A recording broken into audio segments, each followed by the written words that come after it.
और अब बात बाढ़ की। बिहार में बाढ़ ने कहर बरपा रखा है। राज्य के 10 जिले सबसे ज्यादा बाढ़ से प्रभावित हुए हैं। इनमें मुजफ्फरपुर भी शामिल है, जहां बूढ़ी गंडक नदी ने तबाही मचा रखी है।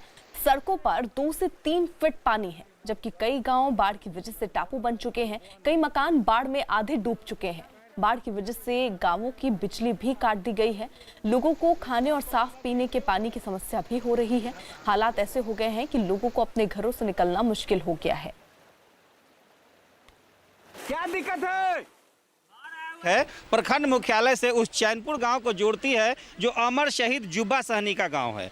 और ये सड़क पर जरा पानी की धार देखिए कि कितनी तेज धारा है। और जैसे जैसे हम आगे बढ़ते जा रहे हैं, यह धारा और प्रबल होती जा रही है और पानी की मोटाई भी बढ़ती जा रही है। ज़मीन पर पैर ठिकाना मुश्किल हो रहा है। कितना लोगों को कष्ट है। आखिर ये सब क्या है? हम लोग ये देखें क्या स्थितियां हैं अंदर। सारे यहाँ का बहुत बुरा स्थिति है। यहाँ का जो है कोई प्रतिनिधि, कोई विधायक कुछ नहीं करता है। बताइए सर, हम लोग कहाँ जाएंगे? और वो 2 लोग किस तरीके से तार को पकड़ के आ रहे हैं, कितना खतरनाक उनकी हालत है। पता नहीं तार छूट जाए तो क्या होगा। तेज धारा में बहकर कहाँ जा सकते हैं। बिहार के मुजफ्फरपुर के सकरा में नहर का तटबंध टूट गया, जिसके बाद नहर का पानी गांव की तरफ तेजी से बढ़ गया और लोगों के बीच अफरा तफरी मच गई। अपनी जान बचाने के लिए लोग ऊंची जगह पर जाने लगे। जिन इलाकों पर बाढ़ का खतरा बन गया, लोगों ने घर छोड़ दिए और दूसरी जगह पर चले गए हैं।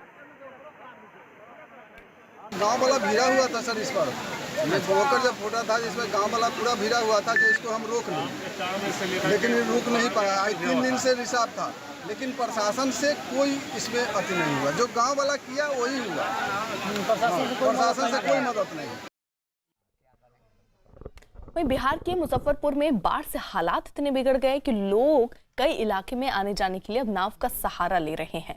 कई पक्के मकान पानी में डूब चुके हैं। मुजफ्फरपुर के कई गांव तो ऐसे हैं जिनका संपर्क शहरों से टूट गया है। मुजफ्फरपुर में बूढ़ी गंडक नदी के जलस्तर में तेजी से हो रही बढ़ोतरी के कारण जो तटबंध के भीतर बसी बड़ी आबादी है, वहां अब ग्राउंड फ्लोर में पूरी तरह पानी भर चुका है और एक बड़ी आबादी प्रभावित हो रही है। और ऐसे में इस बड़े इलाके के लिए थर्मोकोल से जो बना हुआ डेंगी नाव है या फिर जो ट्यूब के सहारे जो तख्ता लगा कर आप देख रहे हैं, इनके सहारे ही लोग घरों से बांध तक या फिर बाजार निकल पा रहे हैं। और ये समस्या लगातार बढ़ती ही जा रही है। जो बालू घाट का इलाका है, जो इसके अलावा जो दूसरे मोहल्ले हैं, बताया जा रहा है कि 10,000 से अधिक की इस प्रकार की आबादी, सघन आबादी इस तटबंध के भीतर बसती है, जो शहर से सटा हुआ है। लेकिन जैसे जैसे बूढ़ी गंडक नदी का वाटर लेवल बढ़ता जा रहा है, ऐसे ही तटबंध के भीतर रहने वाले रिहायशी लोगों की समस्याएं बढ़ती जा रही है। बिहार के मुजफ्फरपुर में मची बाढ़ की तबाही के बीच एनडीआरएफ की टीम रेस्क्यू ऑपरेशन चला रही है। निचले इलाकों में फंसे लोगों को बोट की मदद से निकालने का काम जारी है। जिन इलाकों में खाने पीने की किल्लत है, वहां लोगों को राहत सामग्री पहुंचाई जा रही है।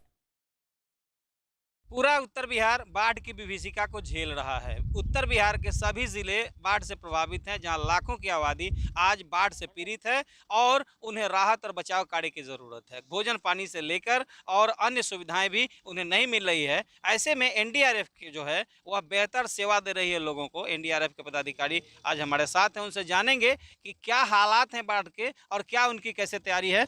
जी, ये उत्तर बिहार को आपने देखा, मुजफ्फरपुर से ऑपरेट होता है। जी। तो पहले तो हम ये जानना चाहेंगे कि बाढ़ को किस तरीके से आपने अभी तक एनालाइज किया? बाढ़ तो उसी जैसे पहले आता था, तकरीबन उसी अंदाज में है। इस बार थोड़ी से चैलेंजेस अलग हैं कि कोरोना भी साथ में है, तो कोरोना को लेके थोड़ा एहतियात हम लोग ज़्यादा बरतने की आवश्यकता हो रही है हमारी तरफ से भी, ताकि face shield, face mask, face cover, sanitiser, ये सारी चीज़ें अपना इस्तेमाल में लाएँ। और जितना संभव प्रिकॉशन है, सोशल डिस्टेंसिंग को भी देखना है और इस काम को अंजाम भी देना है। बिहार में बाढ़ की वजह से हालात बेकाबू होते दिख रहे हैं। राज्य के 14 जिले बाढ़ की चपेट में आ चुके हैं और छपरा जिला भी इससे अछूता नहीं रहा। छपरा के कई रिहायशी इलाके बाढ़ के पानी में डूब चुके हैं। सड़कें नदियों में तब्दील से दिख रहे हैं। घरों में बाढ़ का पानी घुस चुका है, जिसकी वजह से हजारों लोग बेघर हो चुके हैं।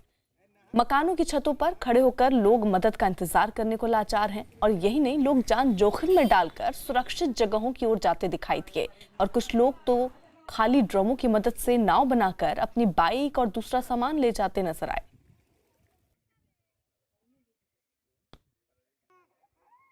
वहीं बिहार के समस्तीपुर की जरा तस्वीर देखिए। वहां पर बूढ़ी गंडक नदी जो है पिछले सभी रिकॉर्ड तोड़ने पर आमादा है।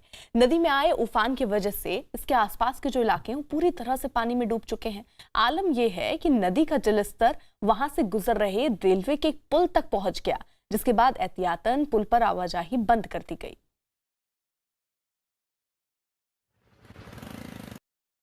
ये समस्तीपुर का बूढ़ी गंडक जो अपने सवाब पर है और 1987 का जो स्थिति था उस स्थिति में कहें तो अपने उस रिकॉर्ड को तोड़ने वाली है बूढ़ी गंडक नदी। और चारों तरफ इस जल वृद्धि को लेकर के लोगों में दहशत का माहौल है। इलाके में जो निचले हिस्से में जो गंडक के किनारे लोगों का झुग्गी झोपड़ी थी वो पूरी तरह जल के अंदर समाहित हो चुके हैं। वहीं दूसरी तरफ हम आपको दिखाना चाहेंगे कि इस रेलवे पुल को प्रशासन के द्वारा सील कर दिया गया है। यहाँ पर ये जो जलस्तर का मीटर है उसको देखिए, यहाँ पे लिखा हुआ है जो वर्ष 2007 में जो जलस्तर था वो जलस्तर 48.83 था। 1987 में भी 48.83 था जो रिकॉर्ड जलस्तर है और उसको छूने के करीब पहुंच चुकी है। राजस्थान के पानी में कार तेज बहाव में बह गई। बारिश के बाद सड़क पर पानी का तेज बहाव था। मना करने के बाद भी कार वाले ने बाढ़ के बीच से कार निकालने की कोशिश की, लेकिन वो पानी के तेज बहाव में बह गए, जिसके बाद कार पानी में बहते हुए काफी दूर तक चली गई। हालांकि बाद में कार में बैठे 4 लोगों को सुरक्षित निकाल लिया गया। तो तेज बहाव के बीच में देखिए किस तरीके से ये गाड़ी फंस गई। हालांकि कुछ लोग जो पहले ही किनारे पर मौजूद थे उन्होंने आगाह भी किया कि इस रास्ते से जाना बिल्कुल भी सुरक्षित नहीं। बावजूद इसके जो ड्राइवर था उसने जोखिम में डाला अपनी जान और कार में सवार जो लोग थे उनकी जान। हालांकि कुछ दूर पर जाकर तेज बहाव के बीच में ये कार देखिए फंस गई। पानी का बहाव जो है वो गाड़ी के ऊपर से देखिए बहता हुआ भी नजर आ रहा है। हालांकि गनीमत ये रही कि क्योंकि लोग वहां पर मौजूद थे और वक्त रहते ही बताया जा रहा है 4 लोग इसमें सवार थे जिन्हें बाहर निकाल लिया गया सुरक्षित। तो आसमान से लगातार आफत बरस रही है और कई जगहों पर तो हालात कुछ ऐसे ही हैं जहां पर बारिश की वजह से पानी का स्तर लगातार बढ़ता जा रहा है और साथ ही साथ पानी का बहाव भी अगर आप देखेंगे तो बहुत